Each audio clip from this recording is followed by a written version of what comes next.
timpla po ni Aling Zenny, actually, restoration business po namin itong mag-asawa. Marami po kaming pinagdaanan na business na bumagsak po magmula nung 2023. So sabi ko sa asawa ko, since luto po yung hilig ko, ganon, try po namin buhayin uli yung bulaluhan. Ang pangalan lang po talaga nito dati, Bulaluhan sa Blooming Treat. Last December 2024 po kasi, namatay po si Lola Zenny. Tapos, na-acquire ko naman kasi lahat ng skill ko sa pagluluto sa kanya lang. Ako yung assistant niya, ako yung tagahiwa ng lola ko, ganun. Tapos, taga-mix pagka naggagawa siya ng embutido, yan, ng kare-kare. Naisip ko na ipangalan siya sa lola ko, bigyan ng credit yung lola ko. Nagsisimula po kami mamalengke mag-asawa gabi. Inaabangan po namin sa Blooming Treat yung mga yung mga truck po dyan. Pag nandyan na, alam namin nandyan na yung magbababoy na suki namin. Tapos after nyan, magdidivisorya naman po kami para po dun sa mga gulay po. Sa mga sangkap na kailangan namin. Sa gabi po, yun pong lechon kawali namin, yun po yung isa sa pinakamatrabaho. So, sa gabi pa lang po, pinapalambot na po namin siya. Tapos morning po, 5:30 pagkagising, huhugasan na po siya. Tapos po, yung pata naman po ang isasalang namin at saka yung ribs. Ayan, ngayon po, magluluto po tayo ng kare-kare po.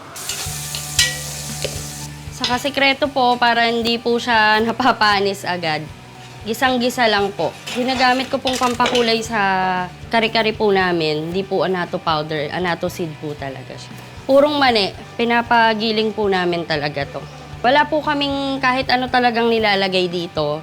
Pero yun nga po, ang secret recipe po ng lola ko talaga, yung mga sukat po talaga. Kailangan tama lahat yung sukat niyan po. Kumulo na po siya, tapos malapot na po siya.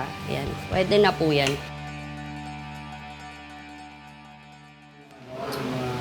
Sarap. Good.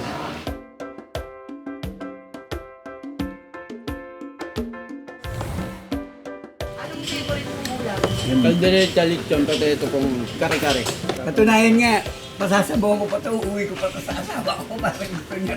Inaaral namin yung market. Nakailang business na rin kami dito na talagang sandali lang, ganun, tas hindi pumapatok. Kasi nga po, yung mga tao dito sa Blooming Treat, syempre, hinahanap din po nila yung sulit. Sa umaga kasi talagang ang ginagawa namin mag-asawa, nagwo-worship lang kami. Papatugtog kami ng worship habang nagluluto.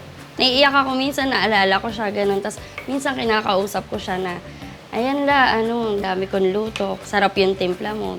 Kasi pag magtitinda ka po, dapat po talaga quality yung ititinda mo. Hindi po yung basta lang may mailabas ka lang, ganun. Na kailangan, bumalik sila.